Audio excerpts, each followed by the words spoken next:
செருப்பு வீசுறாங்க. ஒரு கூட்டத்துல ஒரு தலைவனை பார்க்க வரவங்க செருப்பு வீச மாட்டாங்கல்ல, வெளியால் தானே செருப்பு வீசுவான். செருப்பு எப்படி வீசுறாங்க? ஏன் கரண்ட் கட் ஆச்சு? அந்த கூட்டத்துல விஷக்கிருமிகள் யாராவது இந்த கிரௌட் ட்ரிகர் பண்ணாங்களா? ஆம்புலன்ஸ் எப்ப வந்துச்சு? லாட்டரி சார்ஜ் காவல்துறை எதற்காக பண்ணாங்க? கரண்ட் எதுக்காக போச்சு? கீழே யாரு வந்தா? எப்படி செருப்பு வந்துச்சு? உள்ள அந்த 4-5 பேர் ஒரு சின்ன கலவரம் ஆகுதுங்க, எப்படி அது ஆச்சு? ஏன் ஆச்சு? அதை கண்டுபிடிக்கணும். அதை கண்டுபிடிச்சா தான் அந்த கிரௌட் எப்படி ட்ரிகர் ஆனாங்கன்னு நம்ம பார்க்கணுங்க. இதெல்லாம் கூட சிபிஐ பண்ணி ஒரு என்கொயரி பண்ணி முதலும் கடைசியுமாக தமிழ்நாட்டில் வேற எங்கேயும் இது நடக்காது. விஜய் அவர்கள் கூட்டத்தில் பேசிட்டு இருக்கும் போது இடையில ஆம்புலன்ஸ் வருது. அப்போ அவர் இவ்வளவு ஆம்புலன்ஸ் எதுக்கு வருது இதெல்லாம் மிகப்பெரிய சந்தேகத்தை இருக்கு.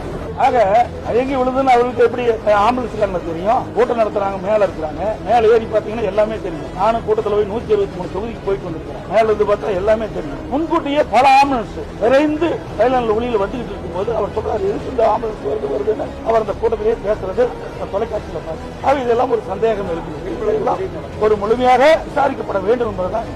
அவ்வளவு பெரிய மக்கள் வெள்ளத்துல போலீஸ் பாதுகாப்பு என்பது மிக மிக குறைவாக இருந்தது. கரூர் ஃபுல்லா கரண்ட் ஷட் டவுன் பண்ணியிருந்தாங்க.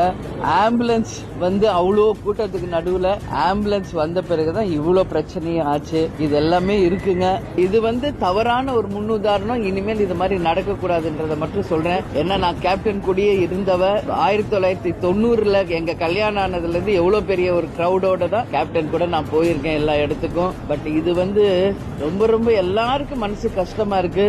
மின்தடை ஏற்பட்டது என்று சொன்னார்கள். இதெல்லாம் வருகின்ற செய்திகள் உடனடியாக விசாரணை நடத்தி இதற்கு பிறகு சம்பவங்கள், இது போன்ற சம்பவங்கள் நடைபெறக்கூடாது. இந்த நேரத்தில் யாரும் நான் குறை சொல்லல, நான் குற்றம் சொல்லல, யாரும் குற்றம் சொல்லல. நான் நேற்று முன்தினம் நான் திருச்சியில கூட்டம் நான் போறதுக்கு முன்னாடி எங்க பார்த்தா யாரோ வேண்டும் என்று அந்த மின் கம்பியில ஒரு கம்பியை வீசி மின்தடை ஏற்படுத்தினார்கள். இதெல்லாம் திட்டமிட்டு நடக்கின்ற சில பிரச்சனைகள் இருக்கு.